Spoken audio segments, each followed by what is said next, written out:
Hey everyone, welcome to Pop XP. And before the show starts, make sure to click that subscribe button and click the bell to get notifications when we go live and we upload awesome new content. And don't forget, if you can, make sure to share our stream on all your social media outlets. We appreciate it, and thanks for helping us grow the Pop XP channel.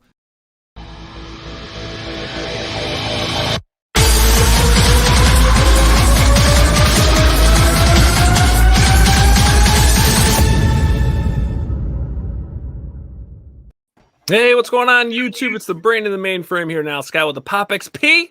It's another night of crowdfunding comics. And joining me, as always, is the man, the myth, the legend. He's still the teen sensation, Mr. Billy Tucci. The teen sensation. But I'm also... He's kind of a big deal. Kind of a big deal. Under that roof, maybe. Or I don't know. I think Deb's got it. It was a Christmas present just given to me by one of our friends because we haven't seen them. It's like, oh, I have your Christmas present. It's because you're kind of a big deal, bro. That's how. That's why. Sort of a big deal, but I am the teen sensation too. But speaking of a big deal, though, we've got the original frozen bald guy in the house. We've got Mr. J.C. Vaughn. And what's bigger than Texas? Nothing is bigger than Texas. How awesome this book is! A state that I will never abbreviate on a postage envelope. Excellent.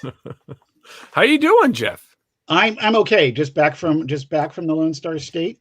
I had to go because my mom took a spill, but she is recovering, and I doubled up on the trip and spent Friday with the Hearst, Texas Police Department and researching the second book in the series, meeting the chief and researching. Yeah, it actually, believe it or not, Billy, it really was. I went to the jail. I saw how they. Yeah, that happened to me too. Saw how they. Well. Me too. I would think that as many times as you've been to jail to get Jerry out of jail, that's true. I would think that you probably have a frequent flyer card. Yes, they know me by it was really excellent, quite educational experience, and now I've got a great contact for police procedure, which will definitely play a part in the second book. So did you get to do any ride-alongs? Did they give you like a little badge? No, I didn't. Deputy J.C. Vaughn. Because of the nature of needing to go when I did, I didn't get to plan that or anything like that. But I'm sure that I will be begging that in the future. Nice, awesome.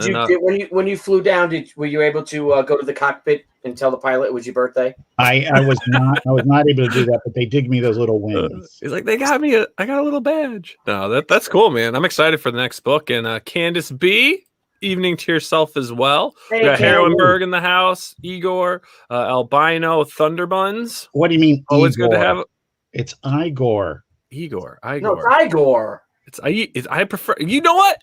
You see what's behind me? I never watched it. Me? You never watched out of here. Frankenstein? What hump? What hump? Thank you. Anyways, gentlemen, we have a great show tonight. We do. Good friend of ours that I would have never met if it wasn't for J.C. Vaughn, an incredible creator. He's got a couple of his members of his team tonight who've worked on this awesome project. So, gentlemen, I think without further ado, let's please welcome back to the show, Mr. Mark Wheatley.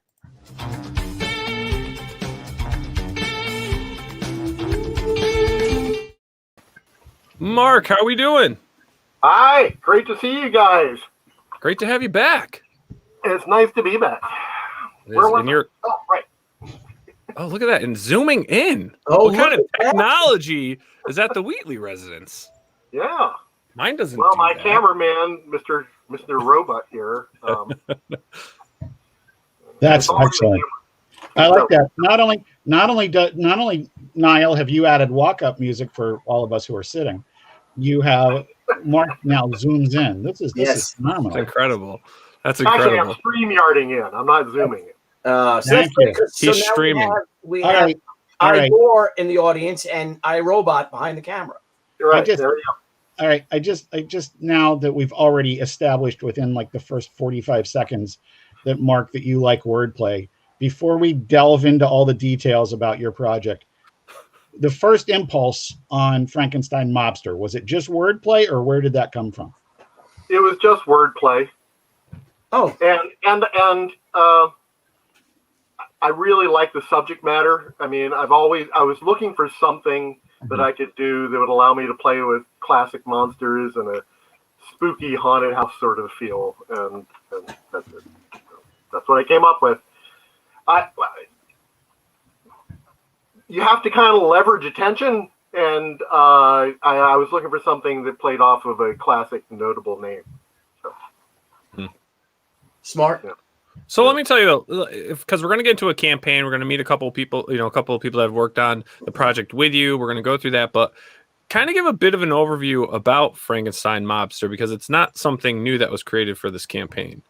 No, it goes quite a ways back to the early 1990s when DC Comics approached me about creating a line of comics for them, an imprint. And it was going to be called the Lightning Line. And we created a massive amount of characters and stories. And one of those was the Frankenstein Mobster. And at that time, Mark Hempel, my longtime collaborator and partner in Insight Studios, was going to be the artist on it, and I was going to write it. And Mark was not going to ink it himself. We had a guy, I don't know if anybody's heard of him. His name is Craig Russell, was going to be inking it. But we only ever... You know what? As long as I've known you, I don't know this story. This is great. Yeah, we actually have a sample page somewhere in the warehouse. And Mark's take on it, of course, was a lot cartoonier, much more angular and exaggerated. And honestly, I would have gone with that. But when it came time, after DC paid us a lot of money to do this, they decided that they didn't need another imprint. And so we ended up getting all the rights back. And the one thing in this list of characters that really appealed to me was Frankenstein Mobster. So I started developing it as an online comic strip. And then the books I was publishing through Insight took off like crazy, and I never had a day to call my own to draw a daily strip. So it languished until the early 2000s when I was able to steal some time back and start doing my own art again. That's pretty great. So you were able to retain your property. Right, we never transferred it to them because they didn't buy it from us, but they did pay us development money to develop the imprint. Mm-hmm. And where did you have it originally published through? The original publication was through Image Comics. They published the 8 issues of the comic book series. And the first issue was actually issue number 0, just to confuse you. There it is. And we had a lot of really wonderful guest covers. The very first guest cover was by Adam Hughes and Nice. Bernie Wrightson and Alex Nino and Angelo Torres and Jerry Ordway and Scott Morse and Mike Waringo and George Freeman and Mike Oming. So a bunch of nobodies. Yeah, hardly any recognizable names in there in that bunch. And Mark, you when you were doing that, within the framework of your character, you really let these guys go with their own style. Oh, absolutely. I wanted that. Mm-hmm. I absolutely wanted that. I think Adam's cover, after all these years, Adam's cover is still one of my top 5 favorite things that he's ever done. It's just killer. He's an amazing guy, and I mean this is the cover. I don't know how this. There it goes, and it's still overexposing like crazy. But anyway, this is a signed print. It's one of the rewards for the. Here, I'll bring an image of it up on the screen here. Yeah. Anyway, he and I sat in a hotel room in Ohio a whole night with a good deal of liquor, and our 2 wives and Carol and Allison busy numbering every one of these, and we're signing them while we. Right. So anyway, it was fun. Anyway, I kind of, at least from the publishing end, discovered Adam. So he owed me a favor. Very nice. Now, because you've had this all-star of artists and stuff work on this book. I mean, did you have these players already in mind, or was it just kind of coming up as you were working through it? Like, that'd be great to have him on it, or was it all kind of planned out? It's really, if you're going to psychoanalyze me, it was me putting people on the cover who I really wanted to be while I was illustrating the book. awesome. I like that. Yeah, Very so cool. there's a little bit of their DNA in everything I was trying to do on that book. And every comic I've done, I've tried to create a little bit different style and bring a certain flavor and personality to it that's unique to the character. Very good. So now we're here. We've got this Kickstarter going on. And you've taken the Kickstarter is really about the people I'm working with in so many ways. Yeah. Well, can we meet some of the people We you're could. with? I want you to meet Jennifer Rouse, who's an incredible musician and actor, and she's putting together all the wonderful sounds. And she not only is doing the music, but she's also doing the sound design, making the world come to life with, it's not just sound effects, but it's a world she's creating. And then, of course, we have Mark Redfield, who runs Redfield Audio Arts. And he is just an amazing actor who's got, both of these folks are multi-talented. And they've worked in film and television. They've produced so many different things. And Mark's even become a really pretty impressive cartoonist on his own. Well, very good. Yeah. So Jennifer, do you mind just kind of telling us a little bit about yourself?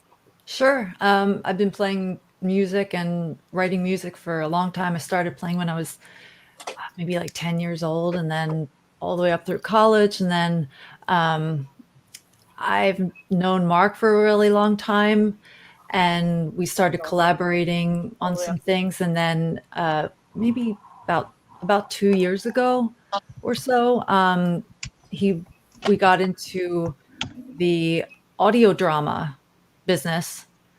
And so he kind of does the producing and the writing end of it, and then he hands everything over to me, and I take it from there with the editing, sound design, and the music for it. So awesome. Very Is that cool. similar to like old timey radio, like the old radio programs? Yes. Oh, you're bringing that back? That's awesome. I actually have an app, and I listen to a lot of the old, the radio shows, like all those old ones, because there's a couple great apps out there that kind of have them, cataloged, which is really cool. I like that stuff. That's so cool that you work on that and bring that stuff back. I also one do of the very first things I thought was crazy about getting computer equipment back in the 90s is we got this really expensive computer set up at the studio. The first thing we did was start listening to old 1930s radio shows on it. Yeah. What else were you going to say, John? Oh, I was going Jennifer? to say I also do my own music too. So like rock and pop music. Oh, awesome. Awesome. And Mr. Redfield. How many instruments do you play, Jen? Well, keyboard, some woodwind instruments, sing, just like a little bit of everything, Excellent. Awesome. And Mr. Redfield, we chatted earlier. I don't know if we should let everyone know about you. I'm not sure. But now, tell us a bit about yourself, sir. Nice. Well, see, that pre-interview, I think, solved a lot of problems. So I'm glad I did that. Yes. I'm an actor and a director, and my dad is a ceramic artist, so there's always been art in the family. My mom and dad met doing theater, and there I am. I've had 2 theater companies. I've made some independent films, and I really love the form of audio drama, radio theater, new time radio, not old time radio, but new time radio. And this is a way to write and act and direct. And we also do audio books. We've got some audio books coming, but about 2 years ago, I said, not a bad business to throw opening a restaurant, starting a business, being in entertainment, comic books. It's like taking a big pile of money and put it in your front yard and just set it on fire. So I said, let's try this for a while. I've been working with Jennifer for a long time, and I think what I heard her say in conversation, we were doing an audio drama called Sinbad and the Pirate Princess. And it's got 2 Hammer stars in it, Caroline Munro and Martine Beswick. Nice. And we did it because of we did it because of Caroline's Golden Voyage of Sinbad with Ray Harryhausen. And as we were talking about the music, I was talking about some future things.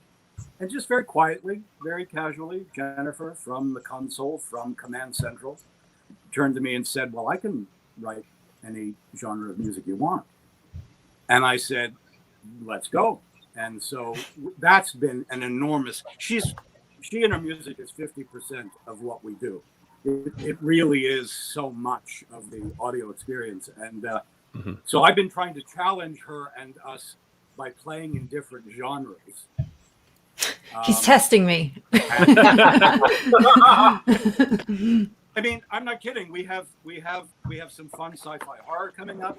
We have some westerns coming up, and we have Frankenstein Mobster, which is to bring that world to life. We've been talking about all kinds of composers that have that big urban fantasy sound, from Danny Elfman and Dick Tracy and Batman to rockabilly, a whole thread to bring the characters in the world to life. So, and I am so musically stupid. I can hum. I have a kazoo in a drawer. So I kind of point to things and blah, blah, blah. And Jennifer somehow gets it and then just goes off and writes. It's the best collaboration I've ever had. There's almost no revision. The only revisions tend to be about timing or maybe a new idea in the fight when she edits something. So it's been a really, really great collaboration. Oh, nice. Now, with the different genres and other stuff you're working on, I mean, so I know like there's some podcast style shows that do this, and they do like different themed, we'll call them new time radio shows that are modeled after the old time radio shows. How do you distribute your other content that you're doing? We do have a podcast, which we give away for free, and that's a mix. It's an eclectic mix.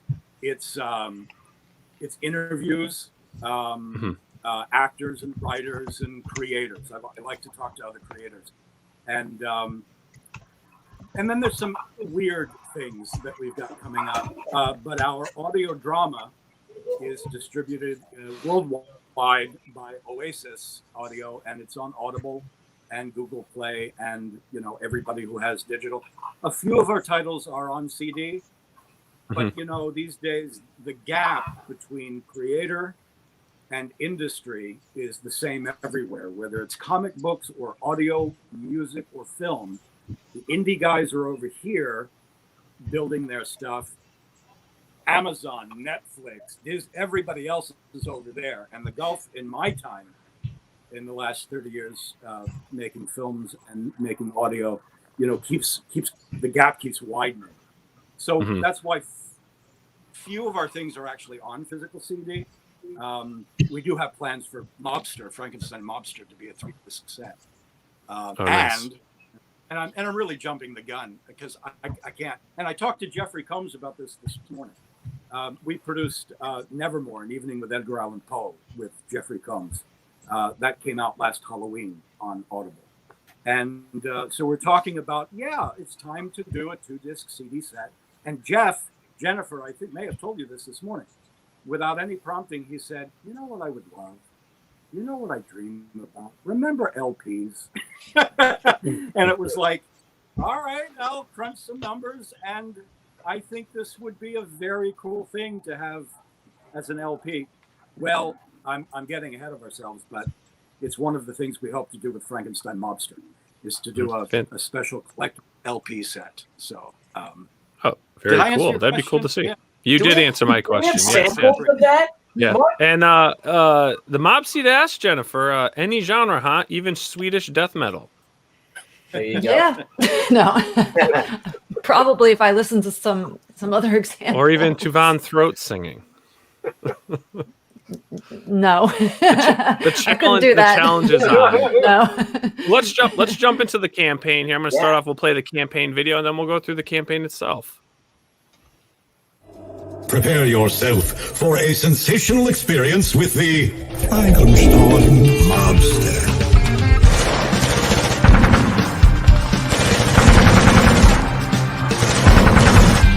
Ripped from the headlines, the most amazing story of crime ever told.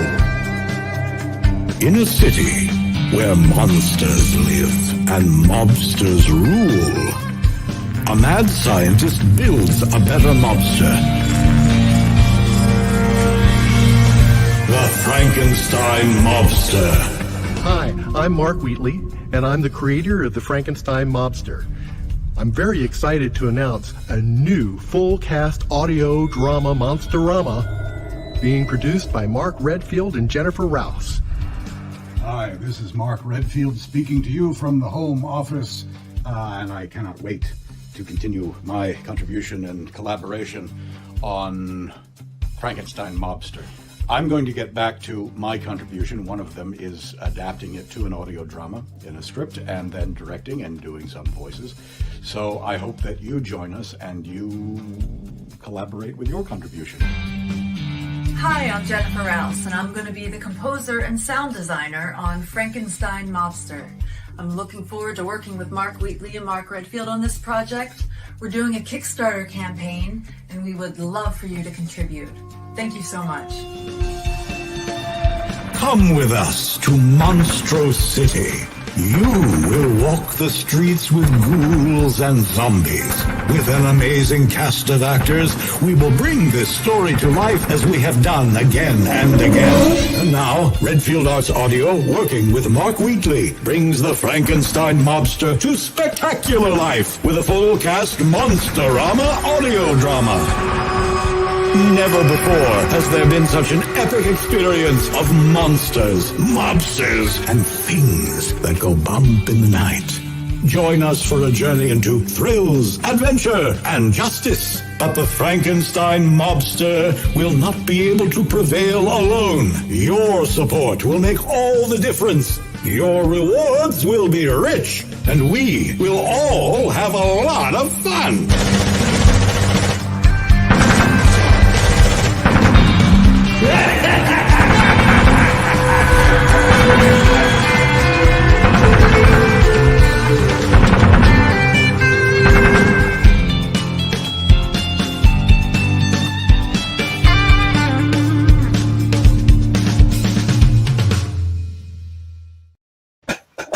This looks fun. Yes, this looks really fun. I'm really so. Yeah. How long? All right, so we know this is going to be the audio drama now. It's the adaptation of the books, right? So how long of an actual drama is this going to be that the backers are going to be listening to?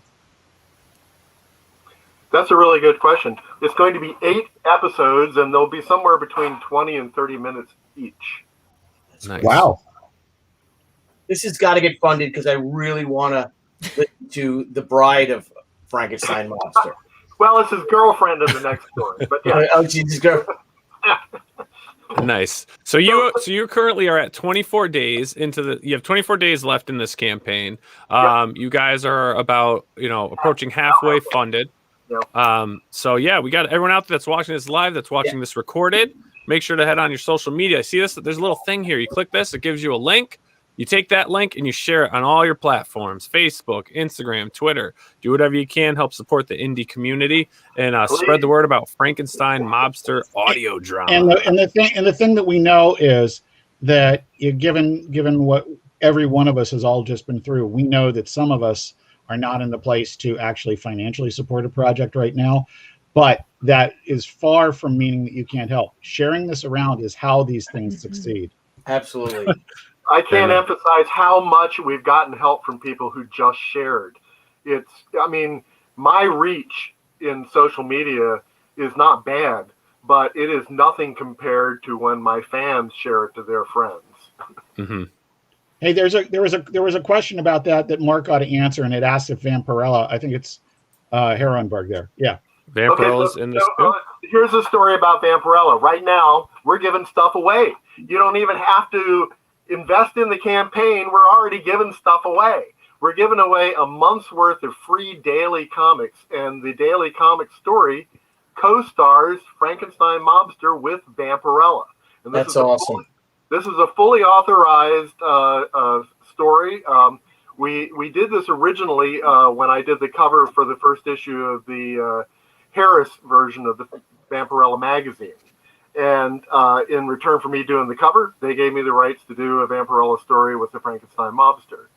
And so now we're giving that away online. We've also given away a mask of Frankenstein Mobster that everybody could print out and put on so they could all be Frankenstein Mobster and learn what it's like to have 4 different voices in their head, assuming they haven't already had that experience. Just 4? Just 4. Just 4. That's all. So in other words, I'll need to cut down. Yes, you'll have. Well, hey, the mask is a bonus for you, my friend. All right, we got Mark back in. Mark's having some technical difficulties here. Uh-oh. Let's see if we can get him back in. All right. So tell us a bit about the campaign and what you have here going on, because obviously you're going to end up with the audio drama, right? Will they also be getting any of the books? Well, so there are some levels where you can get some books. We're giving away signed copies of the original printing of the Image comics. Mm-hmm. Well, I'm not giving away, but the reward is signed copies of the comic book.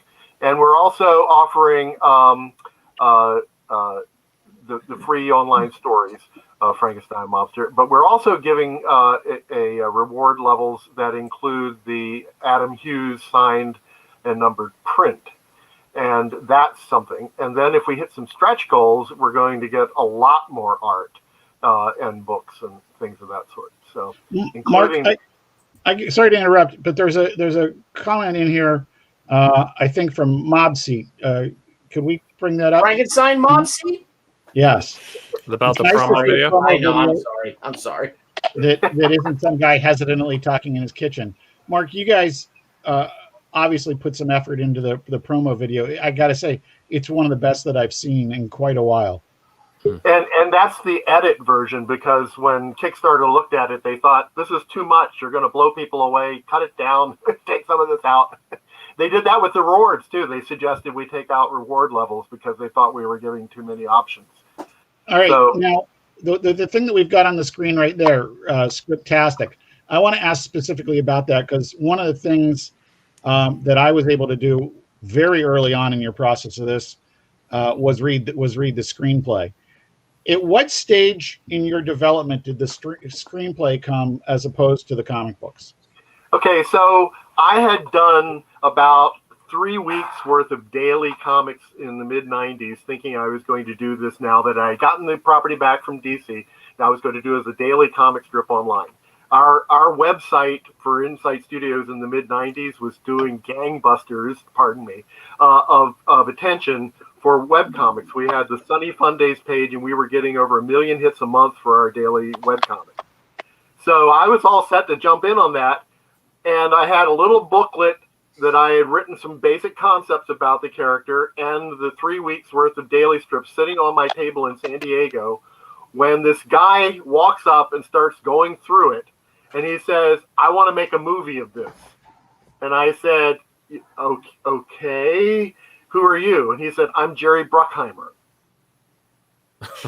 Wow. Okay. So if you know who he is, things would have blown up a lot. Yes.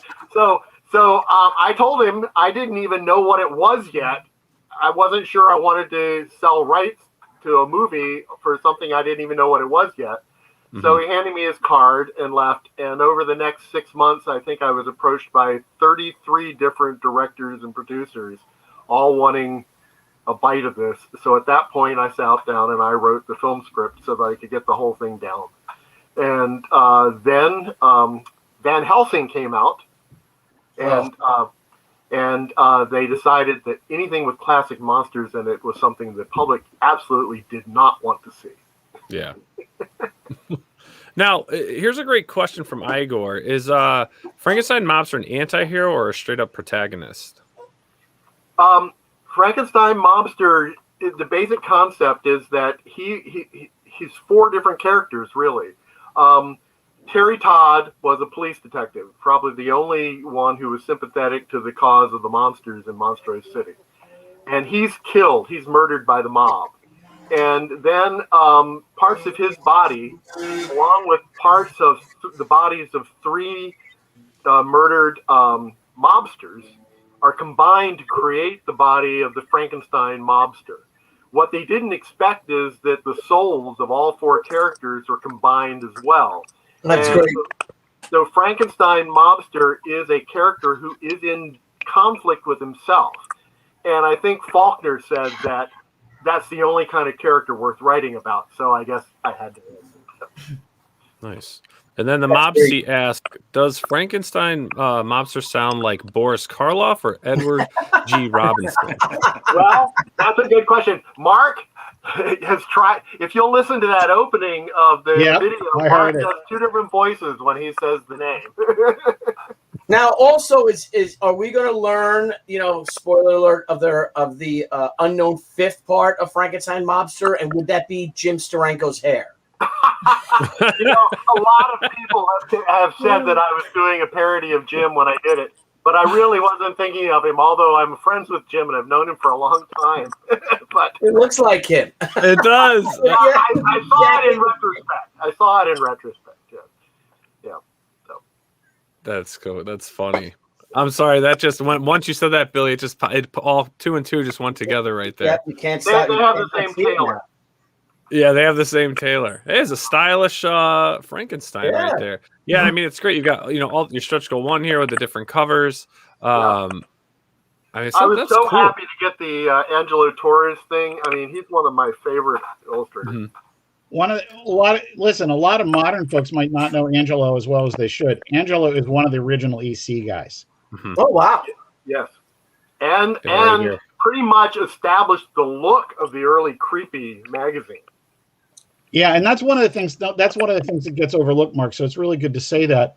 And then you've got, and then on this one you got, Scott Morris, who's I was lucky enough to have him on a cover of a book I did for IDW. Yeah, Jerry Mr. Pixar himself. Jerry Ordway, I just love that one, and of course Bernie Wrights and What Can You Say? Yeah. Bernie. Alex Nino. This guy Mark Wheatley did one. Oh my God, Alex is like a god to me. He's just an incredible, mind-blowing artist. That's awesome. Those look amazing. Yeah. You got the CD set. You got the vinyl. Oh my God, it's so great. That's so cool, man. This is gonna be fun, man. It's different too. There's not too much of this right now in the crowdfunding arena. Taking a book like this and then making the audio drama. And so many people are on the go nowadays. Like, I'm a huge podcaster. Like, I listen to all these things because I'm always on the go. So it's cool to have these adaptations of it, where it's entertaining. It's not like a book on tape, right? Where it's just someone reading. Like, they're acting. So it's like, to be there. Mm-hmm. Yeah, exactly. You're gonna be there, and I think that's awesome. Now, I have to ask: is this something you plan on doing down the road with some of your other books? We've Mark? had other talks. We've talked about doing Dr. Cthulhu as well. Nice. Oh, that would be amazing. Well, Mark, was the first time you guys all worked together? Was it Song of Giants, or did you do something before that? Well, technically, I've been working for Mark for a while, doing covers for his various projects. Yeah, Mark did our Christmas Carol, a haunted house record. And I love that haunted house record. That haunted house record is actually one of the rewards you can get. Yeah, oh, that's right. Yeah. Yep. And when he was planning the Songs of Giants book, he kept hearing an audio book, and so he called me up, and Jen and I jumped at it, and I read the poems, and Jenny talked about switching gears of genres, wrote the music from everything from Edgar Rice Burroughs westerns to Robert E. Howard's Sword and Sorcery poems. And and about Mobster, I knew about the title years ago, and I kept I would nudge Mark occasionally and say, this would make a great audio drama. And then just a few months ago, it was like, you're right. Okay, let's go. So. Mm-hmm. What a great panel it would be to have one episode of it at like the Baltimore Comic-Con. Right. They do it live. You the reading and the music and all. Yeah. Like Friday night or something. That would be great. Wouldn't that be awesome? We should do it. Yeah, we have a question from Mobsy. I guess I must have missed this. Pop Culture Avenger wants to know, stretch goal number 5 is a WLP pressing of the Frankenstein Mobster audio drama. What funding level would it take to reach that? That's the current highest stretch goal. And is that 6,000? I'll have to look. Let's see, what is it? Yeah, it's $6,000. You have to reach $6,000 to unlock that. It's really not that bad. Audiobooks traditionally don't get a lot of money on Kickstarter. So it'll be interesting to see how far we can take it. We're very confident we'll get our base goal, but let's see how far we can take it. Yeah, definitely. So everyone out there, help support fellow indie creators doing now an audio drama of a published comic book if you're interested, and help share it on all your social media platforms. And if you're fellow streamers out there and you're looking for a great guest to have in your show, please invite Mark, Jennifer, and Mark on. That's when you guys talk, though. It's funny. It's like Mark had me do this, and then Mark had me do that, and it's funny going back and forth with you two. But I just want to thank you guys for coming on and sharing this with us. It's great to have something on that's a little different than the traditional, bound comic book of sorts. So really appreciate you bringing this on and sharing this with our audience. And this will get funded, I'm sure of it, and hopefully we can get to that $6,000 stretch goal so we can get some of that vinyl out in the market. Niall, I want to chime in with this. Like I said, I was lucky enough to read Frankenstein Mobster early in its screenplay incarnation, and of course I read all the issues of the comic book. And knowing what these folks have done together collaboratively before, I can't wait for this. I was really glad to back this one. And I think that anybody that does will not be disappointed. No, actually, one thing I just want to ask, because people may out there be wondering this, is once the campaign's over, how long will it be till the backers receive everything? We're aiming for October, I think, right? October? Yeah. Nice. It's late October, early November. Because our in-house plan is to have the audio drama finished way before that, so that there is the time to do everything. And once everyone gets their stuff, then we're going to release it to Audible later in the year. And LP pressing takes about 10 weeks. So we're trying to factor the whole calendar. And I have to cut it all down for 2 LPs. You guys can do it. Yeah. That's actually everybody will talk really fast. Speed it up. That's actually happening now in the script stage. I'm actually having a whole series of notes of where there's maybe a little more narration and the experience is very rich no matter what medium you're listening. Yeah, and then I would like, before we end the segment here and get into our next guest, I would just like to air a little preview of one of the stretch goals you sent, Mark. Oh, yeah. So we have a theme song for Frankenstein Mobster. This is my composition, and I'm just getting the animation together for it.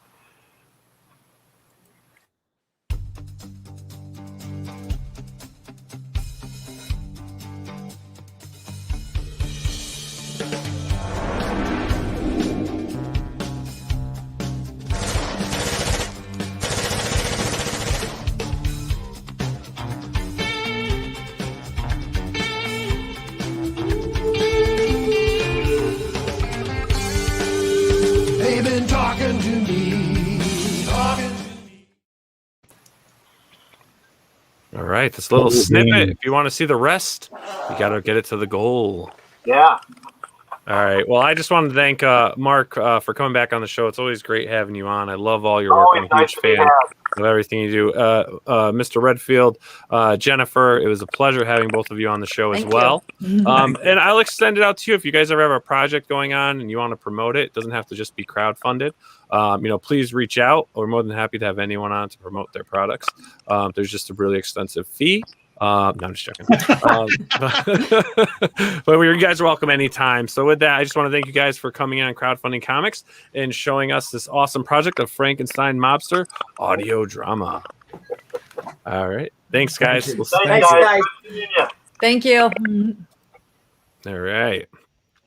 Man, that's cool. I like that old the audio stuff, man. I still listen to like the old Batman, the old Superman. Because those actually are my two favorites. Any of the Shadow?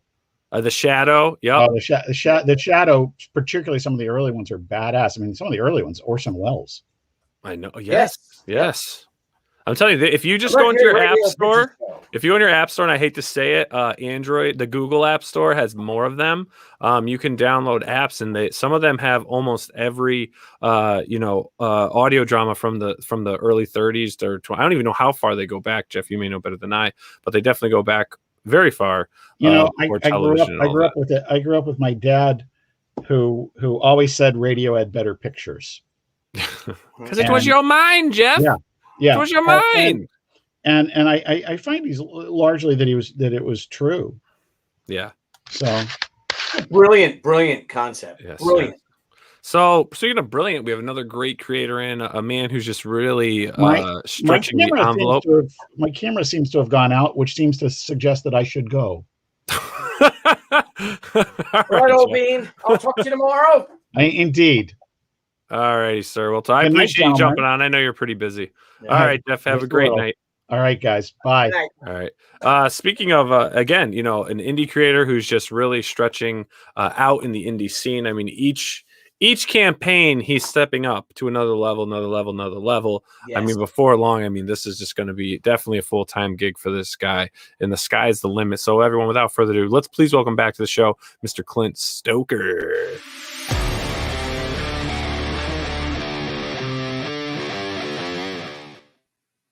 Mr. Clint. Hey, what a fantastic intro. What's going on, man? Hey, good to see both of you. What's up, champ? I kept meaning to follow up with you, Billy. I finished She, and I loved it. I really liked the first one. I just want you to keep going. I don't see any reason why you wouldn't, but that's what I want. Thank you. Are you referring to She, Return of the Warrior? Like we have, She Haikyuu? With our new Jewel editions just came in. Ooh, nice. Look at that. Swarovski crystal. Look at that. Love it. Swarovski. Wait a minute. There's something in that picture that shines even brighter than that. Deb, how are you? Oh, look at that, honey. There you go. I'm okay. How you doing? Good. So now that looks good, man. Hello. Well, thank you for supporting us, Clint. Yes, thank you. Every time. Appreciate it, buddy. And I agree. It's got to keep pleasure. going, Billy. Just keep on going. We're working on, I just finished.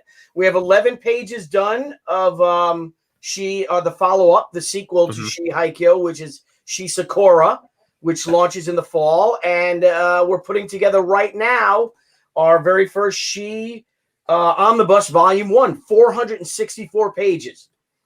So we had like 4 comic issues we don't have any files from. So we have to actually scan in the comic book pages.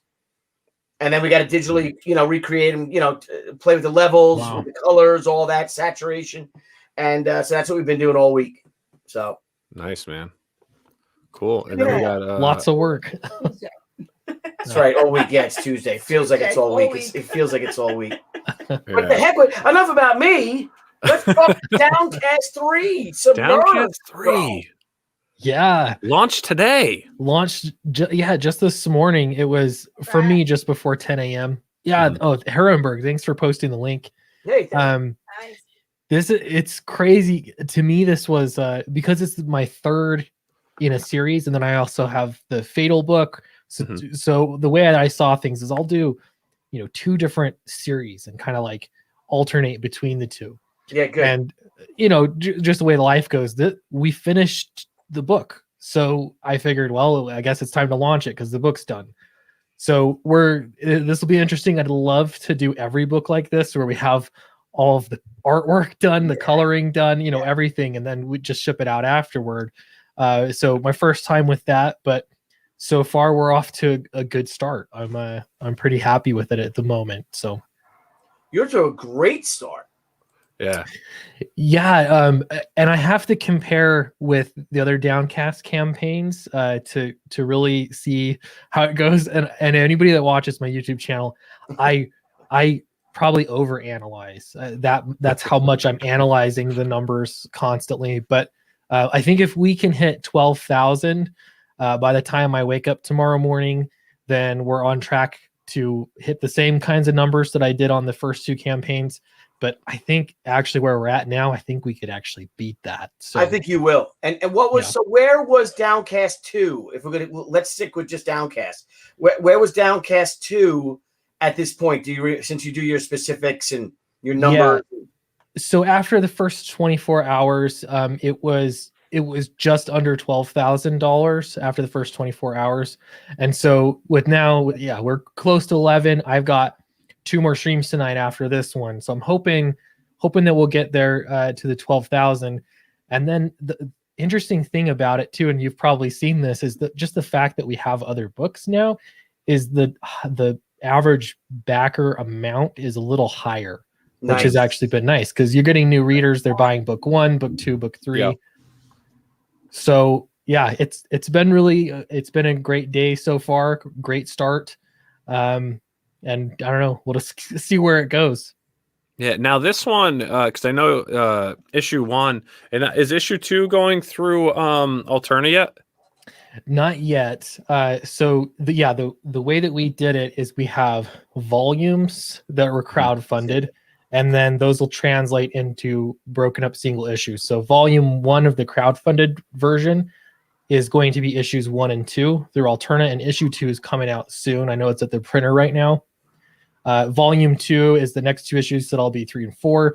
This one, Downcast 3, we did a little bit more. I wanted to try and fit more story in there and try to make it more like the trade paperback, basically coming out first. So we have 3 issues here along with a backup story. That'll translate to 3 issues through Alterna. So, oh, awesome, man! So let's check out your campaign video. Yeah. Oh shit! I didn't put the fucking volume on.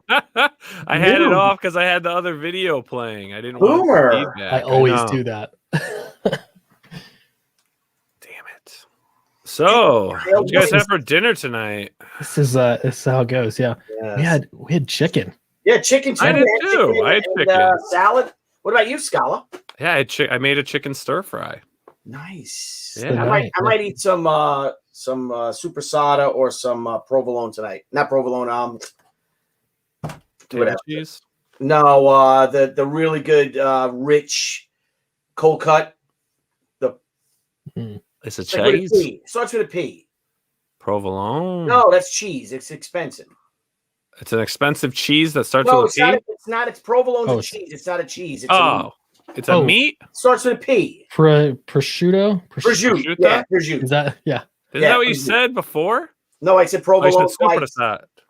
Supersad. Yeah, I got a supersad and some prosciutto today. The Don. There you go. He likes his cold cuts and his cheeses. I think I gotta go with the Don. There you go. Change my name.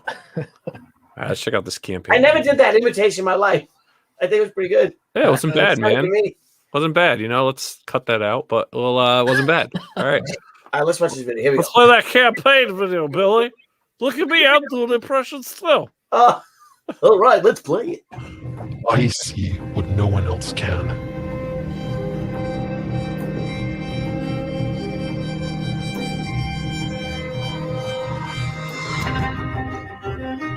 One taste of that cursed stone sent me to the bottom of the ocean. For years I wandered, searching but not seeing. Finally, when I opened my eyes, I saw them for what they are. Not benevolent, not omnipotent, and not gods. Do you smell that?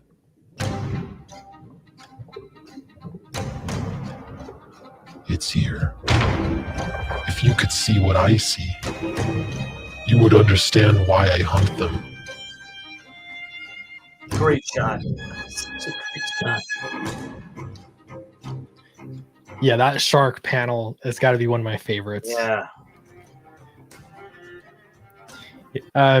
Yeah, the artist is Ignacio Lazaro. He goes by Nacho Lazaro. And I've been working, I mean, it's crazy now because we think about, we've done 3 books together. going strong. And it's just been cool to see his progress over time, my progress over time. A big part of my story is it's like I'm trying to break into comics, and that can be really hard to do if you're trying to go through, mainstream publishers just trying to get anything. Of course. And so, for both of us, it was like, we'll go straight to the fans, go straight to people. They're going to give us a chance. And so it's just been cool to see both of our growth, honestly, on this series. And I'm really excited. I'm really proud about it too. I'm hoping to get him on a live stream tomorrow night so people can finally meet him. But yeah, he's done such a killer job. I love this page too, that middle panel with oh man, right here. Now how did you I wonder if we had this conversation before, but forgive me for the new viewers and all as well, but how did you guys hook up? It's the most mundane story, but I found him on DeviantArt. But I feel like the whole thing was kind of serendipitous in that I had a different artist first lined up, and he was just never turning anything in. I was like, let's just do 5 pages, and I paid him, and he just never. And I just thought he's scamming me. So I just was like, I started looking around DeviantArt a bit, and I saw Nacho's portfolio, and there was something about his style that was just really stuck out to me as a little different, and I couldn't really put my finger on it. And so I thought, you know what? I talked to my wife about it. I'm like, can I fire this guy? I've never fired anyone before, but I fired him, and that was the best decision ever. I'm sure he'll do great work somewhere, but then how dynamic it is, and his draftsmanship and his camera angles. I don't know if you laid that up for him, but man, look at this. It's so look at this scene right here, right in the corner, the elevator there. Right in the elevator. Yeah. His storytelling has always been really good. And he's really solid with his figures or anything. There's stylistically, he's just I don't know. Like he said his teacher is Marcel Frusin. I don't know if you know his work at all. He's done some work on Kick-Ass, and a few other things I think for Image. But I can see some of the influence there. But beyond that, it's just I don't know. It's just Nacho's style. But he's a very good storyteller. He does great angles. Gets always good, even just facial expressions. And for me as a writer, I'm always like the body language and the face, the facial expressions. That's the acting that I want to be able to work with. And he does both of those very well. Nice Pop Culture Avenger. Back variety number 200. Thank you so much. So where are we in the story now? So we're Downcast Submerged. I mean, the trailer, everything has me intrigued to, where are we going in the universe of Downcast?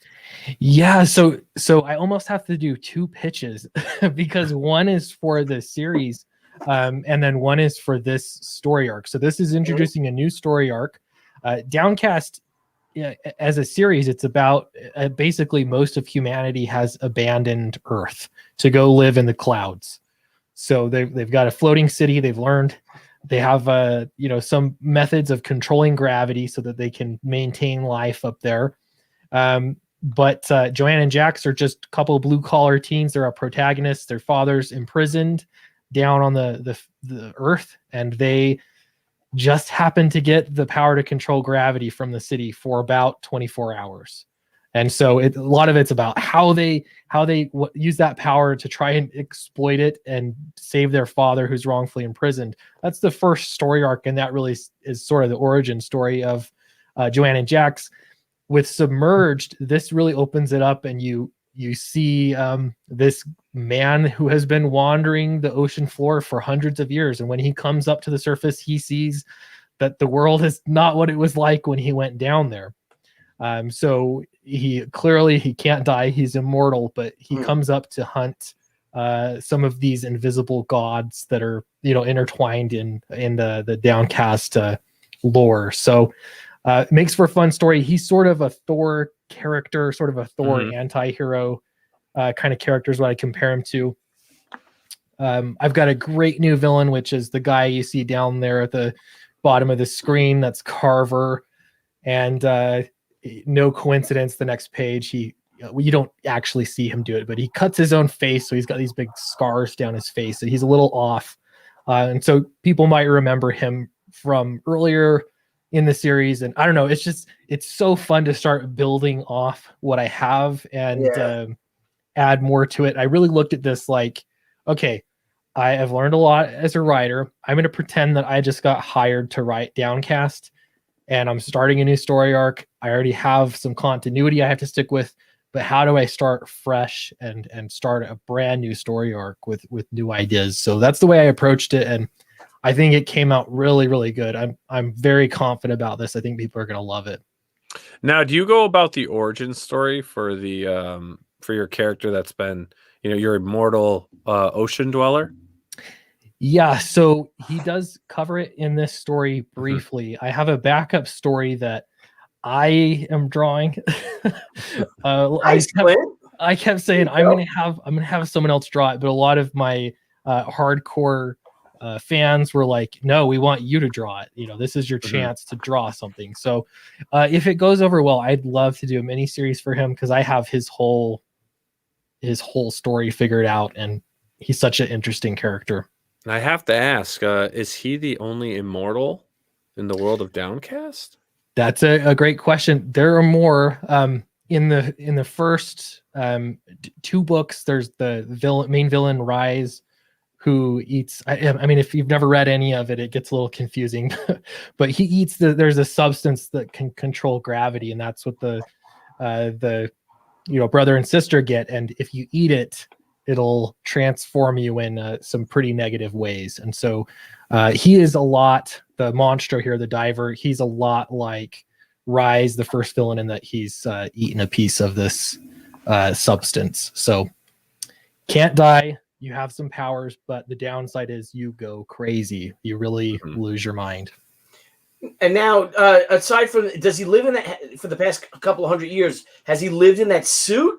Or does he have a dwelling and all? And yeah, so he's lived in a suit essentially. He was an explorer. He found it back in the 1800s. This meteor that fell to the earth, and it's just enticing, and it draws you to it, and so the people are just drawn to taste it, which is strange. It's almost like the forbidden fruit, Yeah.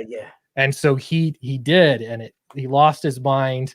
And so on his ship ride back to England, the captain of the ship convinces him to get into this diving suit, and he throws him overboard with an anchor to wander the ocean floor. And he's again lost his mind. So it takes him quite a number of years to get his senses. Now he's got his senses, and he's coming for revenge. Now, Clint, that you're on your 3rd issue, right, of this opus, this journey that you have. Do people have to now? I haven't checked the campaign out yet because I was just nuts today, but I will be back in as always. But thank you. Would they have to read issues 1 and 2, Downcast, DC 1 and 2, to get number 3, or can they just jump right into number 3? And if also, do you also offer issues 1 and 2? Yeah, so I would really suggest reading 1 and 2 first. I thought a lot about this and how I'd approach it. And I think, like, if you're getting into a new Spider-Man, series, you kind of have some basic information about Spider-Man, and so I think it's fine. With Downcast, it is a new property, so I do think you kind of need the origin story to fully appreciate everything. So yeah, I do have this for new readers. I also have, you can really back anything, any tier here, and add on volumes 1 and 2, and that'll catch up. So any of these tiers can be a new reader tier. Excellent. Nice. Yeah, and the new readers tier is the $60 tier here. So if anyone wants to catch up, this is where you want to go to do it. Yep. And obviously you can add your add-ons in. Absolutely. I love the shirt, man. The shirt's freaking awesome. Yeah. And that's this image right down here. Yep. Yeah, you can see it big there. That's so cool. This was Christian Rossi. I just said, hey, I've got this new character. I want an awesome t-shirt. Do whatever you want. That looks cool. This is what he did, and I love it. So it's got a little Magnolia vibe to it. Yeah. Yeah.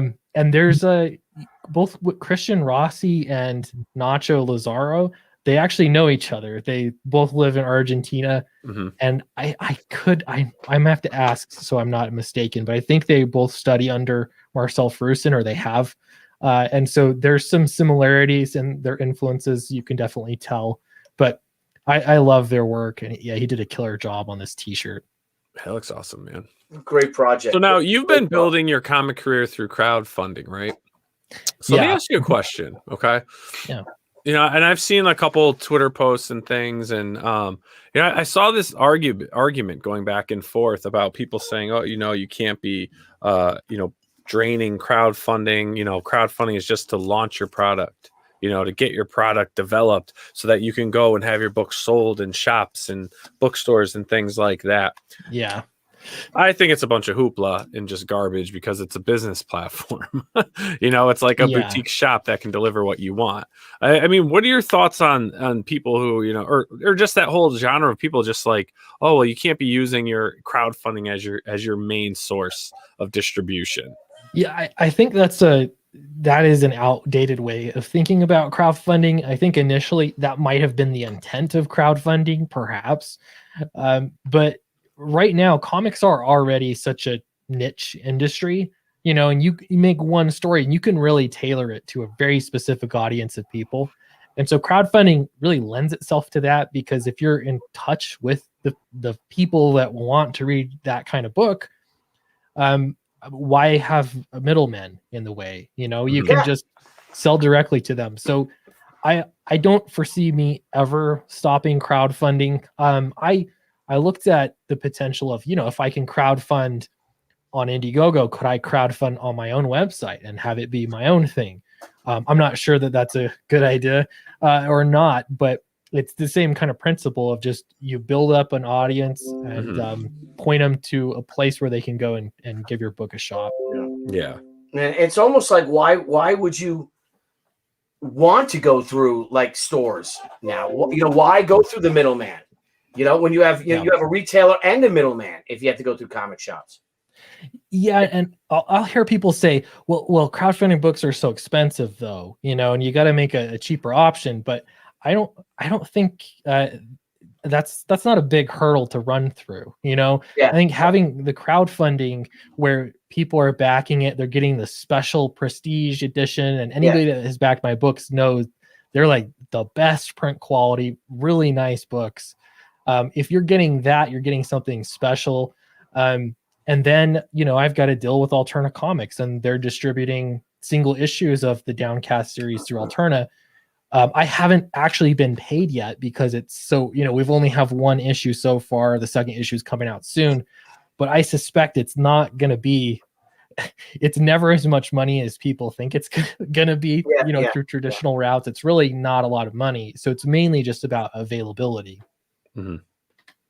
I like that answer, because it's such a, I don't see why, your crowdfunding stuff can't be your business, especially when it is niche and you have your audience and what your audience likes. Why not continue giving your audience what you want and they know where to go to get it, right? Yeah. Why go through the hassle of trying to be like, oh, I need to get it into comic book stores. I need to do this. Why put the stress on yourself to do that when you know where your audience is, what they like, and each campaign grows bigger and bigger. I mean, this is full time. Yeah. This is full time for guys.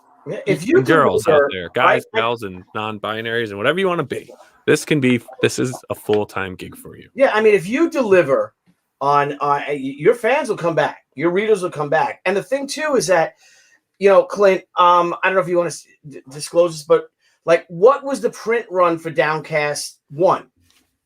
2,000. Yeah, see, it's only 2,000 copies of this book, so it's an extreme. Your average Marvel variant cover is like 10 times that, right? Or 5 times that. Say, let's be. And the false. I'm glad you brought that up, because the assumption is, well, if you sold your books for $4.99, you would sell to 10,000 people instead of 2,000. But that's not really how it works. Like there's not always demand. You have to drive demand for your book. And I think that's where crowdfunding, you can give people a nicer comic. I mean, Billy, your comics look great. They're not the same It's not just a floppy. You know what I mean? Yeah. Though there are those in crowdfunding too, but generally speaking, things are just, they're a little bit nicer. It's made for you. They're signed. You know, all of this stuff is really nice. It's a big benefit if you're a collector. And you know, down the road, I'd love to put together like a Downcast collection or omnibus of some kind and make it available on Amazon. But I suspect still my readers are going to be wanting to get the books directly from me anyway. Yeah, yeah, and you will do it. You will have that down, and we can all help you and assist you, and we'll get the better end of the deal. Yeah, and I appreciate that. Actually, World C has a great comment. DC is getting more expensive. Marvel is getting cheaper made. Ink comes off. Yeah, and they treat the creators like shit. Yeah, they treat the creators like shit. And I don't. And it's amazing how you have these fans defending, you know, these corporate succubuses. I know. But know they're what I mean? defending and they're not purchasing. Creators. Like the sales numbers show that they're not buying anything. Right. It's getting worse. And I'll be honest with you guys, not to go off topic. I can't wait to see what happens with Star Wars, because I think shit's going to hit the fan because they're losing so much money. They're like, enough of this bullshit. Let's get shit back the way the fans want it, and let's move forward. And it's happening. It is happening. Yeah. Things are shaking up. There's a new CEO coming in, and he's cutting ties with people. So I'm hoping this trend that we're in is going to slowly start to fade out, and we can get back to enjoying some freaking content. Yeah, I think besides what's coming from these wonderful crowdfunding creators. Absolutely. Well, we don't have you don't have a Mickey Mouse breathing down your neck. You know what I mean? You don't have. How many celebrities now have you seen do apologies to China? Like we just had John Cena. I saw did an apology to China for what? In Mandarin, right? Yeah. Apologizing for what? For saying that Tibet was a country. He said that Taiwan was not. He apologized for saying Taiwan is a country. Yeah, isn't that ridiculous? Because the Communist Chinese Party disagrees with that and feels that it's part of communist mainland China. Right. So then this is how communism is controlling our entertainment. It's the strangest thing in the world, but that's why it's like I'd rather sell to fewer people that want. I know exactly what they want. You know what I mean? Like, you sell to them, you make the kind of books that they want. You don't need a big corporation to help you get there. It doesn't. You don't matter. need it at all. No, you develop your own little team, and you run your publishing company with your creations, and you're the watchdog. You create what you want, and it can be done because I mean, Billy can attest for this. You know, being in mainstream comics, right? You want to sell 500,000 copies. You want to sell 1 million copies. You got to do that because when you're distributing a certain way, it's getting divvied up. The percentages go here, percentages go there, this and that. Then you get your cut. To make a great living, you got to sell a lot of books. Yeah. And creators today in mainstream don't make the numbers the rock and roll stars were making in the 90s and stuff. I mean, that's just not happening. It's never going to happen again. But you look at what like Ethan's doing and look at what Polito's doing. And these guys, no one tells them what to do, right? Yeah. They built their own companies. They're building their own brands. They're getting to other medias. You know, you're talking, anywhere from 10 to 20,000 backers. That's all you need. Yeah. That's all you need. And you're making crazy money. Mind you do have to add the cost. 10,000 backers. You're making $1 million. Yeah. Over. Depending on your levels and what you're offering, you're making $1 million. Now, again, though, I will dial it back, right? Because that's a big number to really, it's a trophy, right? I made $1 million. But you also have to, everyone has to factor there's costs involved, right? Yeah. You have the cost to produce all this stuff. There's action figures involved. There's things of some hefty costs. So you got to look at the more money you make, dollar-wise, the less your profit margins are. And that's what people have to understand. So I loved seeing things where people are like, oh, Ethan didn't really make $1 million. It's like, no, profit-wise, he did not. The campaign itself did. In sales. Yeah. In sales. Now let's now take a simple business course, people, right?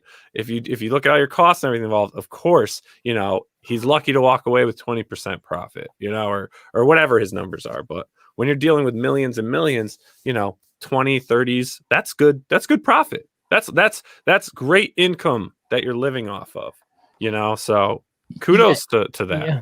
And if you can get it to a consistent kind of flow, and this is one thing that I think, Ethan's doing really well is that he's selling new Cyberfrog books, but he's also selling old Cyberfrog books. Mm-hmm. And it's like just being able to consistently put out more product. That's huge. To be able to do that. And I think, that consistency will build things up. One other thing I hear from creators is that, well, I would want to work for Marvel or DC because they have Batman and Spider-Man. These are the characters I want to work on. But how did those characters get built? I mean, it took creators putting their heart and souls into creating them over years. Yeah. And so I really think, in a few years here, there's going to be a lot of people that want to write Cyberfrog or draw Cyberfrog. If opportunities open up, there's going to be people that want to work on Downcast or work on She, or again, like I just think there's a ton of potential, and all as it takes is creators that care about these characters and are interested in building up the lore, building up the the rich history of these characters, and that's what it takes. Marvel and DC have a head start. So oh yeah, because they've got almost 90 years now of material, right? But that's the thing, right? Because think about it, right? You could have an 18-year-old fan right now, Clint, that backs your books, could be going to the Kubert school right now. In 3-4 years, may reach out to you with some samples saying, hey, I would love to work on, Downcast number 8, number 9, or wherever you're at in that time. And that's what's happening is there's such a mix of backers, right? You've got, fathers and mothers backing for their kids, getting them interested in books. Maybe they're getting more than one copy, one for themselves, one for that. You got the collector that's backing it. You've got the fan that, talks and dreams of one day having a book. Again, you may start finding your fans may become collaborators, right? They're not just supporters. And that's how this whole, really, it is a community because everyone treats each other so well, but this is how indie comics in this genre, right? This golden age keeps blossoming. So, I mean, with what, you're doing, what Billy's doing, with what so many other guys are doing, and even the professionals that are coming in that are doing it right, because there are professionals that are coming in doing it wrong. It does bring and it helps solidify what you're doing. Because if so-and-so is doing it and it delivers great, then it's like, Clint's book looks good, but he's not this guy. But you know what? I trust crowdfunding because people that crowdfund deliver. Yep. And that builds into, how you started off the conversation with, people are like, well, crowdfunding, you're taking, there's a pie, and you go to crowdfunding, you're drawing from the well, and that does not leaving any room for anyone else, But really the way I see it is the more that you're doing crowdfunding, people get used to it being their comic shop, they're going there even to browse and just see, what's new this week. And you do pick up backers that are just, they're just there looking for good comics. Yeah. And here's the thing, right? For us, I'm sure you back a lot of books. Billy does. I do. Because I've backed so many books, right? There's like, I get something new like every couple weeks. And obviously, like, well, I can probably say for us three here on the screen, we're very busy, and so it's not like once it comes in, we're going to read it right away, unless there's a reason we need to or just want to. But for the most part, these come in and they kind of, we get it. Oh, cool. We'll take some photos, do a little, hey, just got your book, man. Looks great, blah, blah, blah.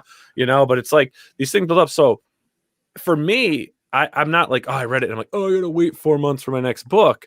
It's just if you do start backing and you become fans of indie creators, as you back and back, they start coming in. And what's happening is you're backing as others are coming in. And it's like every couple weeks, you've got a new book in. Yeah. So it's really not like you're waiting long. So even maybe, maybe I want the next She and I'm really hyped right now and I read it and it's great, but I know it's going to be another 3, it's not till next quarter for the next book. There's so many other stuff coming in the meantime that it's like, time goes by so fast. And all of a sudden that next book is here. And then you're in the thrill of the campaign because you're like, yeah, Billy's got a new book or Clint's got a new book. And then you're helping them push it, right? Because the fans help push your stuff. And that's part of the fun. Brilliant. You don't get that. If mainstream comics could figure out how to harness that, I think they would do well, but I'm not sure how they do. With it's like, oh, the new, whatever, Batman's coming out. People buy it or they don't. But with crowdfunding, it's like it's our victory. You know what I mean? Like we're all pushing it, and you hit whatever the numbers are. You hit those stretch goals, and it's part of the fun of the hobby, really. Yeah. No, definitely. But it is because it's kind of like, we should be like to corporations, just be like mom and pop shops again, give store credit just on, the feel you have for that person. Like, oh, I know your mother. I've known your mother and your grandparents for a long time. Yeah, here's your mortgage. That's how business was done. Then the corporations come in. Like, I don't think Marvel DC they can never be like that again. No. They could never. The fans don't come first. The IP and what's the next big thing we can get out of it, But, man, keep doing what you're doing, dude. Because your books are great. You've got a great reputation. You have a great publisher support, with Peter Cimetti. I mean, we love that guy. He's amazing. And everything that Alterna does and everything that you're doing, very inspirational out there. And anyone out there that wants to create and do stuff, I mean, you've got great creators out here doing things. Just watch what they're doing. The fear goes away. Bring your creations to life. Yeah, absolutely. Here. And that's what I say. That's what I say, guys. Yeah. Thank you. Yeah, so you got a couple backers. Sorry we didn't get you too many, but I think you got 5 or 6 new backers while we've been on. You're about to hit 11,000. Everyone, if you can, share this on your social media, Facebook, Twitter, Instagram, whatever you're using. If you're a fellow streamer, if you don't know Clint already, which most of you, I'm sure you do, get to know him. Invite him on your show. Great guy, great conversation. Also, check out Sweetcast on YouTube and check out Clint's video and channel as well. Now, how's your channel doing? It has ups and downs constantly. Oh, I know. It's funny because comics is one beast that you're working on figuring out, and then YouTube is a whole other animal. So yeah. I don't know. It definitely has ups and downs. It's funny because I posted this video. You guys know Eric Weathers. Yeah. I actually went out and visited him in Kansas, and I'm from Utah. So it was quite a drive.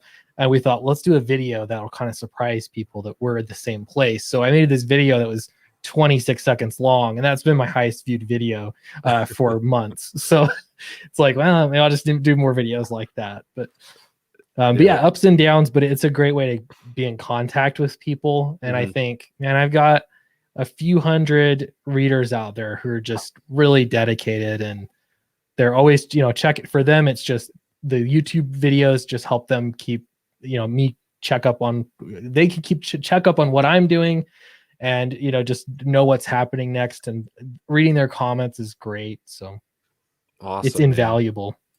Yeah, now I got to ask. So,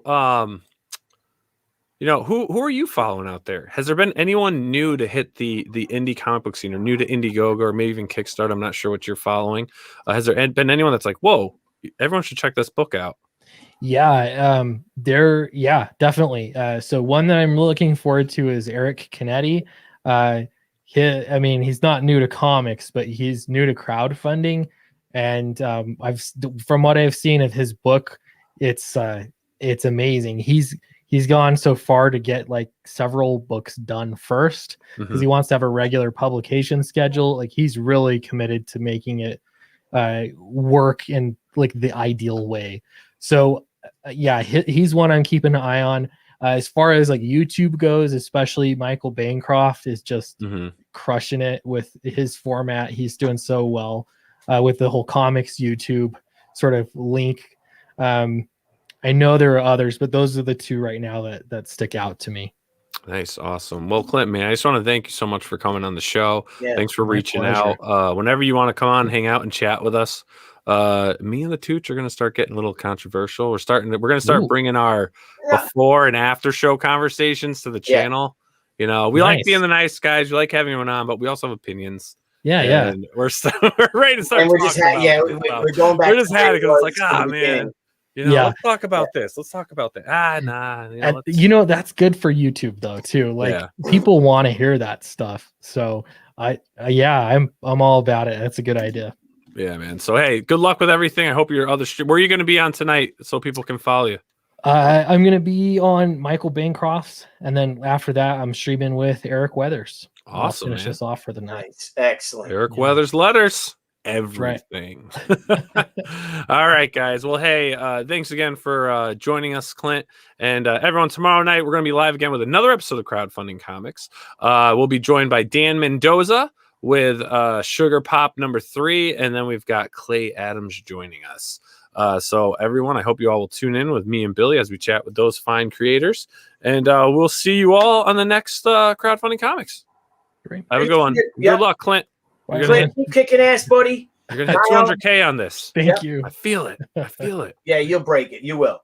All right, everyone. And great show. Great show, guys. Thank you all for joining us. And you all out there in TV land. Yeah, we'll see you all tomorrow night at 9 p.m. All right. Cool. Good night, guys. Bye. Hey everyone, thank you for joining us on Pop XP. If you haven't already, make sure to click that subscribe button and also click the bell for notifications when we go live and we upload some awesome new content. Also, don't forget to head on over to Twitter and follow us at the Pop XP and over on Instagram at the Pop XP. Thanks again everyone, and we'll see you soon.